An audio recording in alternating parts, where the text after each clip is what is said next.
তবে শোনো শোনো দুর্যোধনাই তোমার কাছে গাই, কর্ণবধ হলো কেন আজ বলি যে তোমায়। বলছি কর্ণকে আমি বুকে করে নিয়েছি, তুই মনে করছিস আমি সব জানি আর কেউ জানে না। এই মানুষগুলো সব বসে আছে বোকা, তুই যে কেন নিয়েছিস কর্ণকে সেটা এরা জানে। যেদিন ভানুমতিকে স্বয়ংবর সবাই, ওগো ভানুমতিকে স্বয়ংবর সবাই তার করিয়ে দিল, সকলে গিয়েছিল কিন্তু কেউ লাভ করতে না দিল, কেউ পেল না। কিন্তু কর্ণ বীরত্ব দেখিয়ে লাভ করে আনিল, কর্ণের গলায় সেদিন মালা দিয়ে দিল। ওগো কর্ণের গলায় যখন মালা দিয়ে দেয়, ভানুমতি কর্ণের সহধর্মিণী হয়। সেই দিনই দুর্যোধনে ভাবে মনে মনে, ভানুমতিকে নিতে হবে কেমন কারণে, যে কোনো একটা কৌশল করিব, ভানুমতিকে আজ আমি নিয়ে নেব, ভানুমতিকে নিয়ে আমি ভোগ করিব। হাই তাই কর্ণকে কেমন করে কর্ণের সঙ্গে বউকে নেওয়া যায়। সেদিন কর্ণকে বলল তোমাকে স্বীকৃতি দেয় নাই কেউ, তুমি সুতপুত্র বলে, তাহলে তোমাকে আমি স্বীকৃতি দেবো, কিন্তু তো তার বিনিময়ে তোমাকে একটা বস্তু দিতে হবে। কি? এই যে এক কথায় সব উত্তর কোটা দিয়ে দেবো, দেখ এক কথাতে সব উত্তর কোটা। তাহলে তোমাকে একটা কাজ করতে হবে। কি তা বলছো? এই ভানুমতিকে যদি আমাকে দাও, তাহলে তোমাকে আমি অঙ্গরাজ্যের রাজা করিয়ে তোমাকে স্বীকৃতি দেবো। তা বলে তাই হবে। সেদিন ভানুমতি ঝরঝর করে কেঁদে বলেছিল যে তুমি বড়, যত বড়ই সাধু হও, যত বড়ই তুমি সেবা দাও ভগবানের, বিশ্বকে কর্তন করে আগত কুরুক্ষেত্রে 27 দিনের 17 দিনের যুদ্ধে আমার এই চোখের জল গিয়ে কুরুক্ষেত্রের ময়দানে পড়ে কাদা হয়ে যাবে, আর সেই কাদায় পড়ে তোমার চাকা মেদিনীতে গ্রাস করবে, আর সেই দিন তোমার বিপদ হবে, সেই দিন হবে। আমি বলে জানাই তোমার কাছে, সেই দিন হবে। তাহলে মহাভারত, রামায়ণ, চৈতন্য চরিতামৃত, ব্রহ্মবৈবর্ত পুরাণ, নারীর চোখের জলে থেকে রেহাই কেউ পায় নাই। তিলক বিজয়ী স্বর্গমত্ত পাতাল রাবণ, সে যখনই সীতাকে হরণ করে নিয়ে এলো, তখনই সীতার পতন হলো। যখনই দুর্যোধন যখনই দ্রৌপদীকে বিবস্ত্র করলো, তখনই দুঃশাসন, তখনই ভীম প্রতিজ্ঞা করলো যে তোমার ওই রক্ত, দ্রৌপদী প্রতিজ্ঞা করলো তোমরা যদি আমার স্বামী হও, তাহলে দুঃশাসনের বা দুর্যোধনের রক্ত এনে দেবা, আমি অলত্ত করে মানে আলতা করে পায়ে পড়বো। নারীর অভিশাপ থেকে কেউ রেহাই পায় নাই। তবে শোনো শোনো দুর্যোধন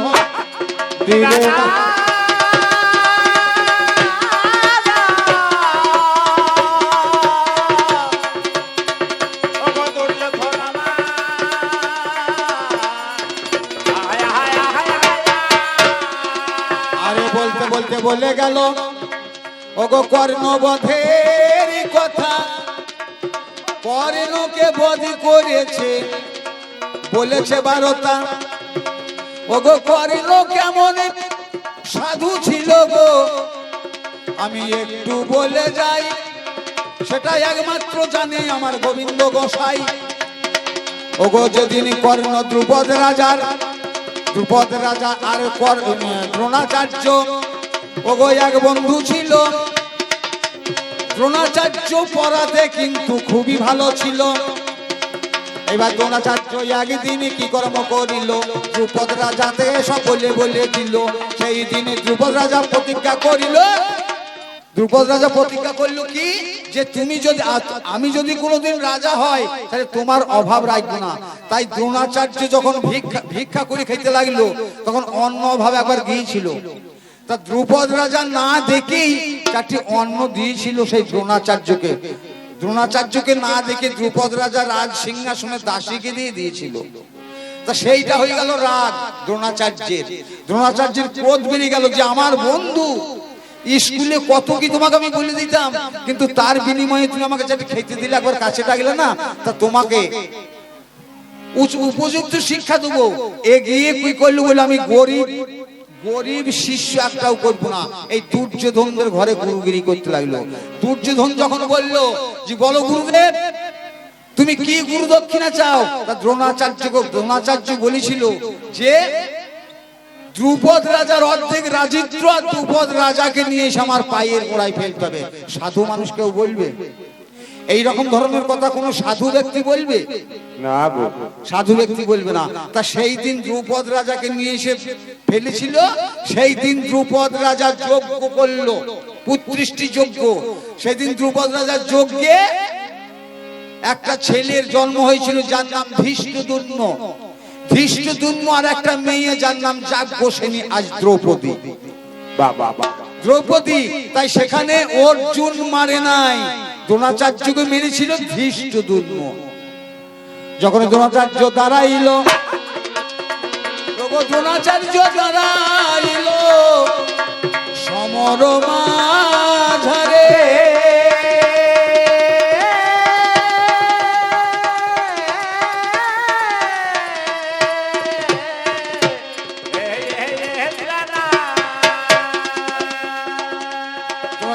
দাঁড়াইল সমর মাঝারে। আর যুধিষ্ঠিরকে শিখাইল এই শ্রীকৃষ্ণ, বড় আদর করে বলবে তুমি সত্যি কথাই বলবে বটে, কিন্তু দুই রকম করে বলবে। হাই পাপীকে শাস্তি দেওয়া আমার কর্ম, জানো দাদা তুমি বলি যে তোমায়। ওগো সেইখানেতে শ্রীকৃষ্ণ কি কর্ম করিল, যুধিষ্ঠিরকে তখন অমনি বলে দিল অশ্বত্থামা হত ইতি গজ পড়িয়াছে রণে। অশ্বত্থামা হত ইতি গজ পড়িয়াছে রণে। ইতি গজটা একটু আসতে বলবা, কারণ ওই পাপীকে ধ্বংস করতে হবে। পাপীকে ধ্বংস করতে হবে, কারণ কে কারে মারিতে পারে, কে বা কার ওরি শব্দ শত্রু। কে কারে মারিতে পারে, কে বা কার ওরি, সকলকে মারিয়াছে আমি সব করি। তাহলে সেখানে যখনই বললো অশ্বত্থামা হত, আর দ্রোণাচার্যের একটা ছেলে ছিল, ছেলেটার নাম অশ্বত্থামা। দ্রোণাচার্য মনে করলো যে আমার ছেলে মারা গিয়েছে, ধনুকখানাকে পায়ের মধ্যে রেখে এমনি ধারা ধরে দাঁড়িয়ে দাঁড়িয়ে কাঁদতে লাগলো। আর সেই ধনুকের শিলা দিয়ে টপ টপ টপ টপ করে জল বইছে। আর আমি অর্জুনকে বললাম, অর্জুন রথে থেকে বসে বসে রথের লাগাম ধরে আছি, অর্জুন আমার উপরে বসে আছে। অর্জুন ওই দেখো তোমার গুরুদেবকে সর্পে দংশন করবে, মারো সর্পকে মারো। সর্প নিধন বান একটা মারলো, ধনুকের শিলাটা কেটে গেল। আর অমনি ধৃষ্টদ্যুম্ন পিছন থেকে এসে মুন্ডুটাকে সেদিন কেটে দিল।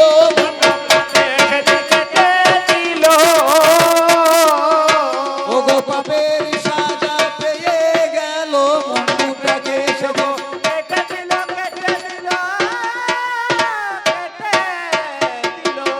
আপনাদের এই ধারে যদি কোনো ছেলের একটা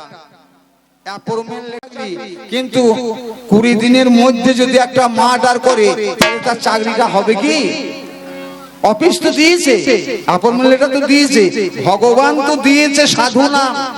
যেদিন বিশ্বকর্মকে কর্তন করে ভগবানকে সেবা দেয়, সেদিন আমি বলেছিলাম যে কর্ম তুমি সাধু, তুমি সাধু। তাহলে তারপরে যদি আবার একটা মার্ডার করে, ওই মার্ডার স্বরূপ ওই ভানুমতিকে দিয়েছিল দুর্যোধনকে 1 নম্বর। 2 নম্বর শিকার করতে গিয়ে একটা গোবধ করেছিল। গো ব্রাহ্মণ সমান, গরু আর ব্রাহ্মণের মান সমান ভগবান দিয়ে গিয়েছে।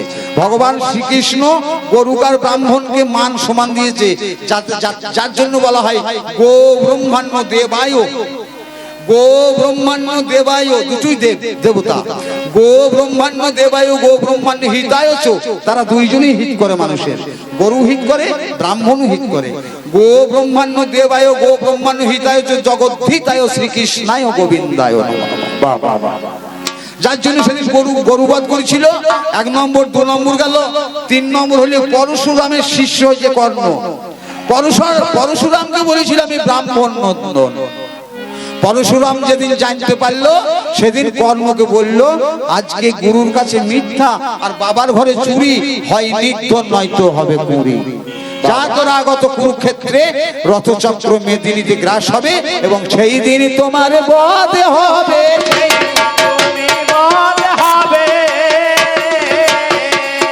আমি বলে জানাই তোমার কাছে সেই দিন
মিথ্যা কথা বললো না। উঠেই বলছে যে 2:30টার সময় ভাত খেলাম, 3টের সময় ঢোল দিলাম। কমিটিরা কই কেউ নাই, ঢোল কটায় দিয়েছে? 3:40-এ ঢোল এসেছে, 4টের সময় এসেছে। অস্ত মিছি কথা বলছি, পয়সা লোক দুটো সত্যি কথা বলো। হ্যাঁ গো, অত মিথ্যা কথা বলো না। তবে শোনো শোনো, কৃষ্ণ দুর্যোধন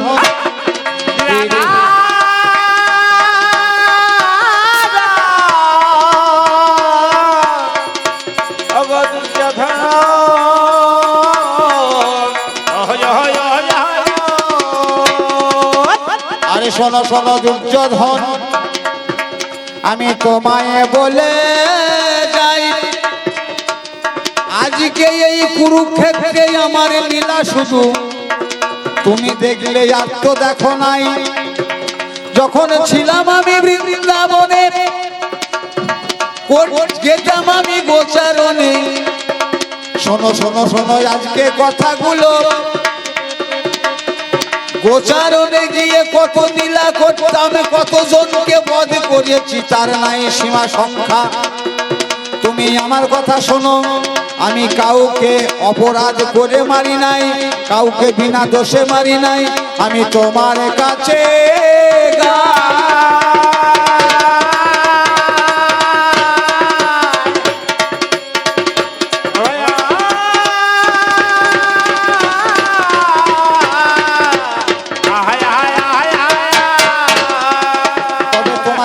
গাই, তোমার দোষ নাই কো কিছু। আমি বলি যে তোমায়, কারণ যে জন আমায় পালন করিল গো, সেই নন্দ রাজা যিনি, তিনিও আমাকে চিনতে পারে নাই। শুনুন জ্ঞানী গুণী, ওগো একদিন ছোট্টবেলায় যে নন্দ রাজা, সেও আমাকে চিনতে পারে নাই। ওগো একদিন ছোট্টবেলায় কি করিলাম হাই, নন্দ রাজা আমাদের গোয়ালের ঘরে দুগ্ধ দোয়াইছে বাবা পিতায় আমার। আমি চোখে দেখতে পাই দুগ্ধ দহন করছে, আমার পিতা দুগ্ধ দহন করছে, আর আমি পিছনে পিছনে ঘুরে বেড়াইছি।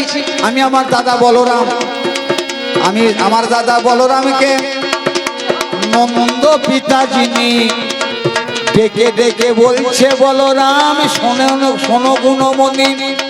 ওগো বলরামকে দুধের বালতিটা হাতে দিয়ে দেয়, বলরাম নিয়ে তখন বাড়ির ভিতরে যাই। আমি তখন ধীরে ধীরে পিতার কাছে গেলাম, পিতার কাছে গিয়ে তখন চুপ করে দাঁড়ালাম। বললাম ওগো পিতা শোনো কথা, শোনো আমার বাণী। দাদাকে তুমি কাজ দিয়েছো, আমাকে কাজ দাও একটুখানি, আমি একটু কাজ করব। একটু ভাবুন আপনারা, আমি আস্তে আস্তে বলে যাব সেই না কথার ধারা।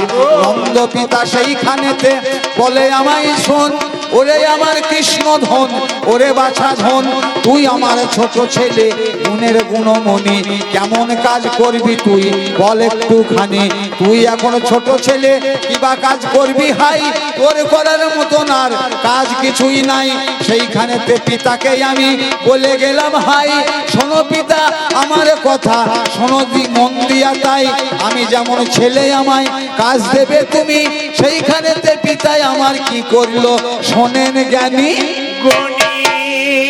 আমার পিতা বলছে বাবা তোমার কাজ করার এখন সময় হয় নাই। তা আমি বলছি না, আমাকে একটা কাজ দাও। তা আমার পিতা কি করেছে জানেন? আমার পিতা সেদিন কি করেছে জানেন? পায়ের খরম দুটো অর্থাৎ জুতো দুটো তুলে, সেদিন আমার পায়ের জুতো দুটো তুলে আমার মস্তকে দিয়ে বলছে,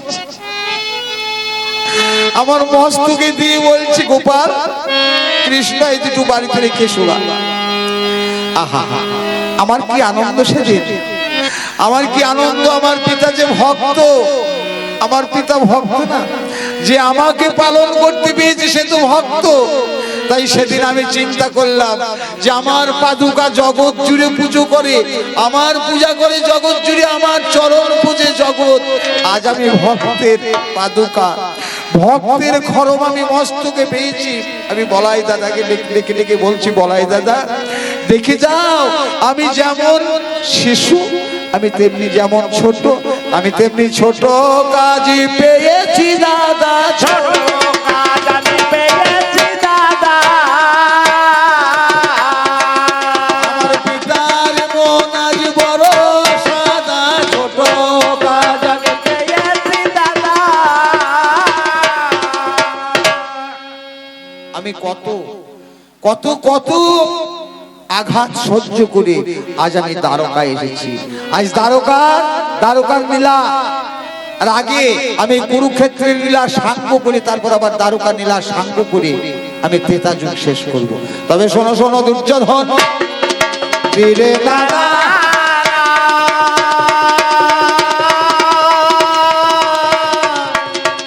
ও দুর্যোধন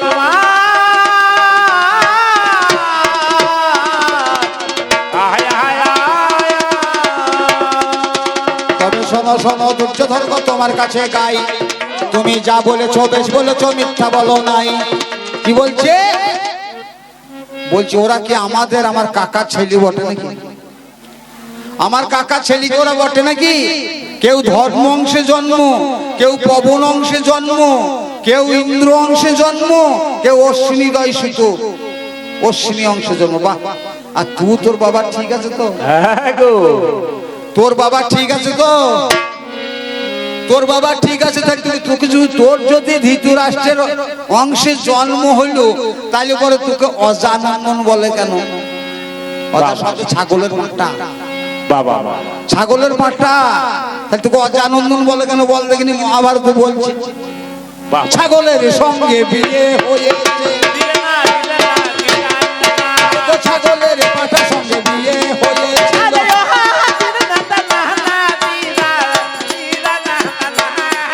আমারে পিসিমা গান্ধারী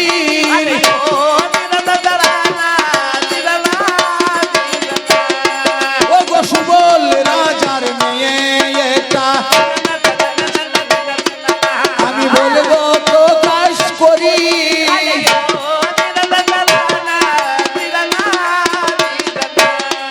ও গো আগে দিনই সুবল রাজা, ও গো আগে দিনই সুবল রাজা কি কর্ম করিল?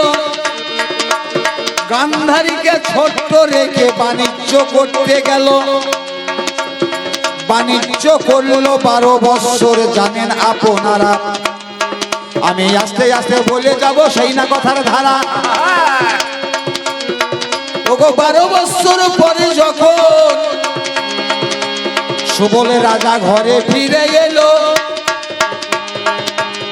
সন্ধ্যা বেলায় বাড়িতে এসে সিংহাসনেতে বসিল। ওগো এ ধারেতে মা গান্ধারী গুণের গুণমণি, 12 আর 6 18 বছর বয়স হয়েছে, শোনেন জ্ঞানী গুণী। ওগো 18 বছর যখন যাই তখন 6 বছর বয়সে, ওগো 18 বছর বয়সে যে শোনেন জ্ঞানী গুণী। ওগো একখানা মায়ের কাপড়, মায়ের মা গান্ধারীর একখানা কাপড় পরে, ওগো মা গান্ধারীর কাপড় পরে ঘরের ভিতর গেল। সন্ধ্যা প্রদীপ দিয়ে তখন বাহিরে বসিল। ওগো বাহিরেতে বসলো যখন, কি বা কি হইল ভাই, আমি আস্তে আস্তে বলে যাব, শোনো হে বিয়াই মশাই। ওগো বাইরে যখন বসে গেল, একটু শোনেন জ্ঞানী গুণী। সুবল রাজা কাপড় ধরে টেনেছিল মহাভারতে। সুবল রাজা কাপড় ধরে টেনেছিল, সুবল রাজা গান্ধারীর মাকে মনে করে। তা সেই দিন সুবল রাজা কাপড় ধরে টানা দেখে সুবল রাজা স্ত্রী এসে বললো, তোমার মরণ নাই, তুমি কি রাজা মানুষ, তুমি মেয়ের কাপড় ধরে টানছো। সুবল রাজা বলছি, কি কাজ করলাম আমি, কি কাজ করলাম? তা সেই দিন বলেছিল যে কাল সকালবেলায় আমি যার বদন দর্শন করব তার সঙ্গে বিয়ে দেবো। গান্ধারী ছিল আমার পিসিমা, ছিল শিব উপাসনা, শিব পূজা করতো। তা শিবের কাছে যে কাঁদতে লাগলো, তা শিবের কাছে কাঁদতে কাঁদতে ঘুমিয়ে গেল। ইতি অবসরে সকালবেলায় বাদ দরজা খুলে দেখছে একটা ছাগলের মাঠটা, একটা ছাগলের মাঠটা বড় পারাপার, ওই জাত আছে দেখছেন 100টা ছেড়ে, সোজা কথা নাকি ভাই, ভালো জাত তালো পাটা। এসে বাদ দরজায় দাঁড়িয়েছে, তাকে ধরে নিয়ে এসে ওর মায়ের বিয়ে দিয়েছে। ওই গান্ধারীর সঙ্গে বিয়ে দিয়েছিল। এবার গান্ধারীর সঙ্গে বিয়ে দিয়েছিল, শিবের কাছে খুব কান্নাকাটি করছে। শিব বলছে কাজ কর, ওই পাটাটার কানে চাটি সই শিব বলতে। শিব দৈববাণী করলো যে গান্ধারী তুমি পাটাটার কানে চাটি সই শিবুল দাও। পাটাটার কানে সই শিবুল দিয়ে প্যা প্যা করে চিং মরি গেল। যার সারা দেশে ঘুরি কোনো জায়গায় বিয়ে দিতে পারে নাই, ওই কানা ধৃতরাষ্ট্রের সঙ্গে বিয়ে দিয়েছে। ওই কানা ধৃতরাষ্ট্রের সঙ্গে বিয়ে দিয়েছে। পুকুর নষ্ট করে পানা, আর এই গ্রাম নষ্ট করে কান্না। পুকুর নষ্ট করে পানা, মাছ হবে না, আর গ্রাম নষ্ট করে কান্না, সে গ্রামে ভালো কাজ হবে না। শোনো শোনো ধন গো, তোমায় বলে যাই গো,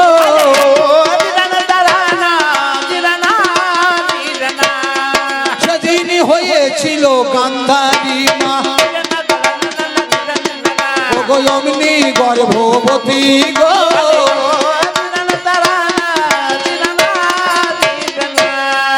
ওগো তারপরেতে বিয়ে হলো, তারপরে গর্ভবতী হলো মা কুন্তি। জানি আস্তে আস্তে বলে যাব আমি, শোনেন জ্ঞানী গুণী। আগধিত রাষ্ট্রের বিয়ে হলো যখন গান্ধারীর সহিতে, গর্ভবতী হলো গান্ধারী জানাই বিধি মতে, আর জানাই শাস্ত্র মতে। ওগো তারপরেতে মা আরে মা কুন্তি গর্ভবতী হলো, গান্ধারীর আগে কুন্তি সন্তান প্রসবী করলো।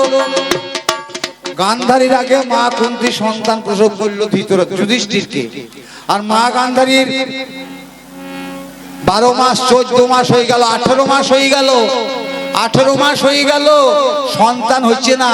মা গান্ধারী কি করলো, একটা লোহার মুদ্গর, যাকে ধমুস বলা হয়, গোঁজ বসানোর জন্য যে গরুর গোঁজ বাজার জন্য লোহার মুদ করে নে, এই গর্ভে তখন এই আঘাত করিল।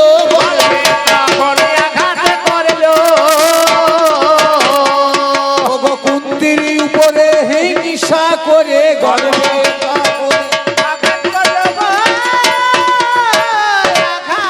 কেন, কুন্তির উপরে হিংসা করলো কেন? যে যার সন্তান, আগে একটা প্রথা ছিল যে বাড়ির মধ্যে যে সন্তান বড় সেই সন্তান রাজা হবে। আগে একটা প্রথা ছিল, বাদ বাকি সন্তানরা পূজার মতোই থাকবে। এখন বর্তমানে বাবার যদি 5টা ছেলে হয়, 50 বিঘে সম্পত্তি নিয়ে 10 বিঘে করে ভাগ পাবে। কিন্তু তখন তা ছিল না। তখন কি ছিল, রাজ্য বাড়ির বড় ছেলে যে পেত, সকলে পূজার মতো থাকতো। এইবার ও কি করলো, যুধিষ্ঠির হইল দেখে লোহার মুদ করে করে গর্ভে আঘাত করলো, গর্ভে আঘাত করলো আর একটা অলাভু বস্তু প্রসব করলো। অলাভু বস্তু মানে মাংসপিণ্ড, একটা অলাভু বস্তু মাংসপিণ্ড প্রসব করলো। মাংসপিণ্ড প্রসব করে সেই দাসীকে মানে ধাত্রী মাতা, ধাই মাজাকে বা দাই মাজাকে বলা হয়, তাকে বললে এটাকে জঙ্গলের মধ্যে ফেলে দিয়েছিল। জঙ্গলের মধ্যে ফেলতে যেছে গান্ধারীর কথাই ইতি অবসরে ব্যাসদেব, ব্যাসদেব ঢুকছে, ব্যাসদেব ঢুকছে, ব্যাসদেব বললো কোথায়? তা বলছে মা গান্ধারী প্রসব করেছে, অলাভু বস্তুটাকে আমি ফেলতে চললাম। তা বলছে না নিয়ে চলো, না নিয়ে চলো। এবার এসে মা গান্ধারীকে বললো মা এ কাজ তুমি করলে কেন? তা বলছে কি হবে ওই দিয়ে? তা বলছে তুমি কি চাও? তা বলছে আমি শতপুত্রের জননী হইতে চাই, আমি শতপুত্রের জননী হইতে চাই। শতপুত্রের জননী হলে তুমি 100 টাকা খণ্ড করো, 100 খণ্ড করো এই মাংসপিণ্ডটাকে। এবারে 100 বার কুপিয়েছে। আচ্ছা একটা বস্তুকে যদি 100 বার কোপানো হয় তাহলে কুচি হবে, কতগুলো হবে? 100 বার কোপালে পরে 101টা হবে, 101টা হবে। তা বললো মা তুমি যে একটা বেশি করে ফেলালা। তা বলছি বাবা ওইটা একটা কন্যা জন্ম দাও। তাহলে সেই কন্যাটা হলো দুঃসলাই দুর্যোধনের। তোকে 2 অক্ষরের বলি নাই, দু দিয়ে দয়হস্য, দু দিয়ে নাম কেন? বাবা বাবা, দুধ যেমন তোর সোনার ছিরি তেমনি তোর উত্তরের ছিরি। আরে ধরে বৈষ্ণবের দাড়ি ছেড়ার বেলায় ভালো আছে। আসলে জাতটা কি জানেন? জাতটা হচ্ছে স্বামীদের কাছে, যার কাছে বীজ নাই। আমার কথা খুব মন দিয়ে শুনবেন। যদি বলেন যে এই কথাটা কোন শাস্ত্রের কথা, আমি কিন্তু বলে দেবো। আপনারা আপনাদের কাছে আমার আবেদন, এই গল্প উপকথা যেগুলো হাস্য কৌতুক গল্প দিচ্ছি, এই গল্পগুলোর বাইরে যখন আমি কথা বলবো কোন শাস্ত্রে আছে আমাকে জিজ্ঞাসা করবেন। আপনাদের চরণ আমি উপহার দেবো ওই ক্ষুদ্র জ্ঞান ভান্ডার থেকে, যতদূর পারবো দেবো। আর না পারলে বলবো জানি না, কিন্তু সব শাস্ত্র ছাড়া আমি কথা বলবো না, এক কথা। তা উপকথাগুলো গল্প বলতে হয়। একটা মেয়ে এখন, এক ভদ্রলোক এখন বাইরে ব্যবসা করে, বাইরে ব্যবসা করে। তার স্ত্রী বলছে যে আমার জন্য একটা নতুন জিনিস নিয়ে এসো, নতুন জিনিস কিনে আসবে, ভালো জিনিস নিয়ে আসবা। এইবার পৌষ মাসে গিয়েছে, মাঘ মাস, ফাল্গুন মাস, মাঘ মাস চলে যাবে, ফাল্গুন মাসে খুব মশা হয়।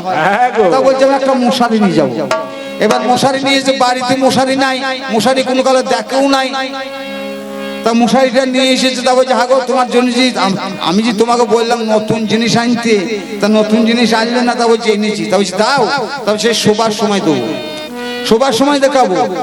এইবার রাত্রিবেলায় খাওয়া দাওয়া করেছে, করে পুরুষটা ঘরে উপরে চলে গিয়েছে শুতে। এ আপনার সব সামলিয়ে হাঁড়ি কুড়ি সব সামলিয়ে উপরে গিয়ে যাওয়া যেতে কিন্তু ও 4 কোণে 4টে পেরেক পুঁতে মশাইটা টাঙিয়ে শুয়ে পড়েছে।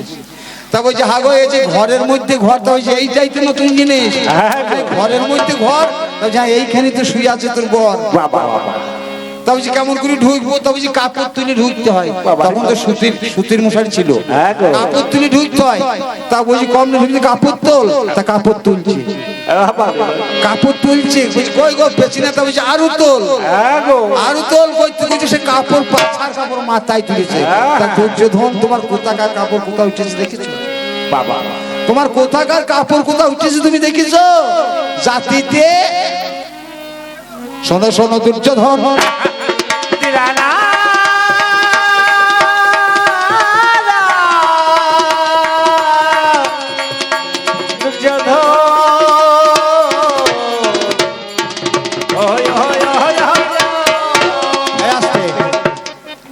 আর একটা কথা বলি যে তোমার পায়ে 19টি চিহ্ন আছে, সেই চিহ্ন গোটা কি কি? অমন ধারা জিজ্ঞাসা করতে নাই, জিজ্ঞাসা করতে হয় যে হে ভগবান তোমার পায়ে যে 49টি চিহ্ন আছে এবং সেই চিহ্ন গোটা কোন পায়ে কত এবং কি কি? 49 মানে 19টা। দক্ষিণ পায়ে আছে, দক্ষিণ পা মানে ডান পায়ে আছে 11টা, আর বাম পায়ে আছে 8টা। দক্ষিণ পায়ে আছে 11টা আর বাম পায়ে আছে 8টা। কি কি? গোষ্পদ, বিল্লপত্র, শঙ্খ, পুটমৎস্য, কলস। সব বলতে হবে নাকি বাবা? সব বলতে হবে। এক একজন সাধন ক্ষেত্রে সাধনায় সিদ্ধি লাভ করে আমাকে আমাকে সন্তুষ্ট করেছে। আর তারা কেবল বলে রেখেছে হে গোবিন্দ তোমার চরণে স্থান দিও। হরি বল হরি বল। হে গোবিন্দ তোমার চরণ ছাড়া করো না, আমাকে যেন তোমার চরণে স্থান দিও। তাই তাদের আমি চরণ স্থান দিয়েছি, যার জন্য পুট মৎস্য মাছ দিয়ে বৃন্দাবনের রাধামোহনের সেবা হয়, মাছের ভোগ হয়। সকলকে আমি পদে রেখেছি, পুট মৎস্য, গোষ্পদ, শঙ্খ, কলস, ঘট, বিল্লপত্র ইত্যাদি ইত্যাদি। তবে শোনো শোনো দুর্যোধন, বলি ও খেলোয়াড় হও হুঁশিয়ার, খেলছো শখের বল বলে ও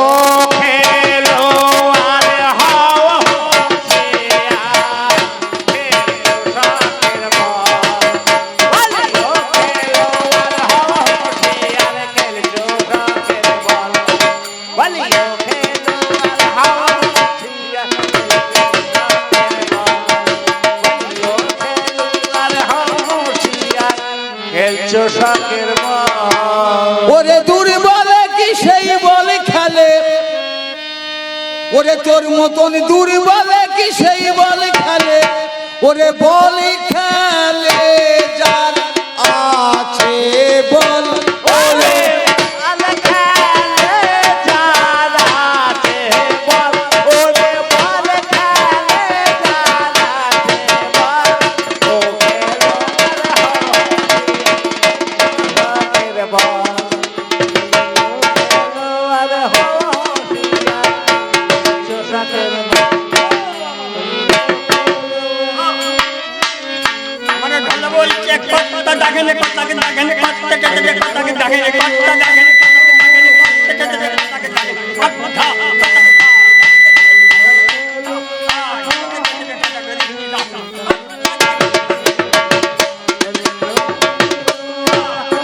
হ্যালো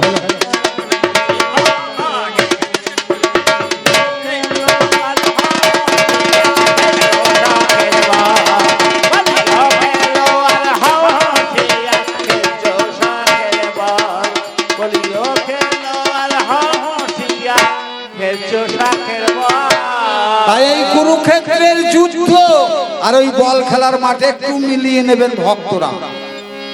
মাঠে 10 আর 10-এ 20 প্লেয়ার বাছাই করে নিস, ওরে ধৈর্য নামে যে খেলোয়াড় তারে ব্যাক দিস, হায় হায় তারে ব্যাক দিস। 10 আর 10-এ 20 প্লেয়ার বাছাই করে নিস, ওরে ধৈর্য নামে যে খেলোয়াড় তারে ব্যাক দিস, হায় হায় তারে ব্যাক দিস। তাইলে শটে হবে না মিস, ওরে শটে হবে না মিস, সেন্টারে যোগাবে বল,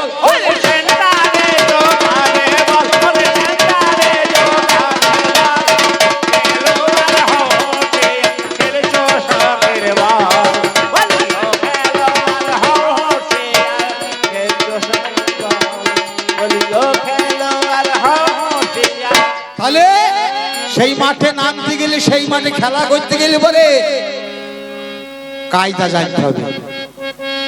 তার মন্ত্র আছে, চতুর্দল মূলাধারে কুণ্ডলিনী সর্বাকারে জীবাত্মাকে বন্দী করে হয়ে আছে অচেতন, গুরু দত্ত মন্ত্র বীজে কুণ্ডলিনী জাগবে নিজে, সরস্বত্ব সরসিজে ক্রমে ক্রমে আরোহণ, স্বাধিষ্ঠান লিঙ্গ দ্বারে চন্দ্র সাথে চন্দ্র চূড়ে, নারী তত্ত্ব মণিপুরে রাধা কুণ্ড সুশোভন, হৃদপদ্ম অনাহতে শ্যামকুণ্ড পাবে দেখিতে, কণ্ঠপদ্ম বিশুভাগ্যে অপ্রাকৃত বৃন্দাবন। বাবা বাবা, তাহলে সেই বৃন্দাবনে সেই কুরুক্ষেত্রে খেলতে গেলে বলে তার একটা কৌশল আছে, সেই কুরুক্ষেত্রে খেলতে গেলে তার একটা কৌশল আছে। মাঠের রেফারির নাম কাম, ও তার বাঁশি শুনে থাম, আস্তে দেখবেন মারা খুব জাল দিচ্ছে, জাল দুধ গরম করতে করতে দুধ গরম করতে করতে দুধ গরম করতে করতে খুব জাল দিচ্ছে, জাল দিতে দিতে যখন দুধ পড়বো হবে তখন কিন্তু জাল দাঁড়াটা বার করে দিতে হবে। হরি বল হরি বল। আলু কিন্তু পড়ে যাবে বাবা, হরি বল। আলু পড়ে যাবে, জাল দাঁড়া বার করে নিতে হবে। তাহলে মাঠের রেফারির নাম কাম,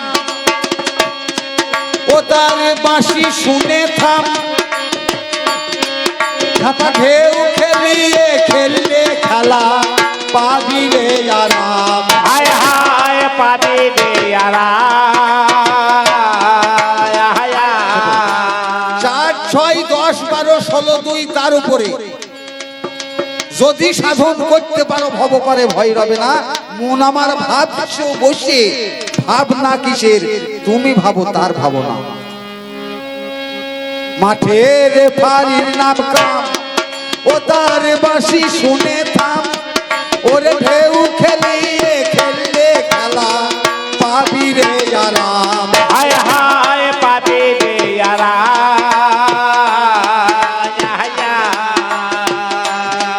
ওরে দানা হলে ঘটবে বেড়া, না হলে ভরলে বেলা। ওরে দানা হলে তোর ঘটবে বেড়াম, দেহটা হবে দুর্বল। ওরে দেহটা হবে দুর্বল, ওরে দেহটা হবে দুর্বল। ও খেলোয়াড় হোসে, সবের বল। ও খেলোয়াড় হোসে, খেলছো সবের বল। মাঠে 24 জন প্লেয়ার, 10 আর 10 খেলাই রত, ওরে 2 জন গোলকিপার। 24 জন কে ছোট, 10 ইন্দ্রিয়, ষড়রিপু আর পঞ্চভূত কটা হলো 21 জন, আর 3 জন মন বুদ্ধি আর অহংকার। 10 ইন্দ্রিয়, ষড়রিপু আর পঞ্চভূত 11 জন, আর মন বুদ্ধি আর অহংকার। মাঠে 24 জন প্লেয়ার, 10 আর 10 খেলাই রত, 2 জন গোলকিপার। হায় হায় দুজন গোলকিপার। ওরে 2 দিকে 2টি লাইনম্যান, 2 দিকে, ওরে 2 দিকে 2টি লাইনম্যান যুগায়ে দেয় তাদের বল। ওরে জোগায়ে দেয় তাদের বল, ওরে জোগায়ে দেয় তাদের বল। ও খেলোয়াড় হোসে, খেলছো শখের বল। বলিও খেলোয়াড় হোসে, খেলছো শখের বল। তবে এরা জানে না, চলো চলো বন্ধ করো সব। তবে এরা জানে না সেই খেলায় খেলতে গেলে, সেই কুরুক্ষেত্রে খেলতে গেলে রাম বীজ, কাম বীজ, পরা বীজ নাম, এই 3 বীজে হয় তারক ব্রহ্ম নাম। তারক তারক তারক তারক ব্রহ্ম, তারক ব্রহ্ম যে মস্তকে বাস করে, যে ব্রহ্ম, তাকে রক্ষা করার জন্য এই 3টে নাম, হরি বল, হরি বল। বীজ, কাম বীজ আর পরা বীজ। ঘুরিয়ে এই 3 বীজে হয় তারক ব্রহ্ম, তাকে রক্ষা করার নাম। এই 3 বীজে হয় তারক ব্রহ্ম নাম। এই 3 একত্রিত হইবে যখন 27 লক্ষ নাম হইবে পুরো। হরি বল হরি বল। এই 3 একত্রিত হইবে যখন 27 লক্ষ নাম হইবে পূরণ। সেই 27 লক্ষ নামকে পূরণ করতে গেলে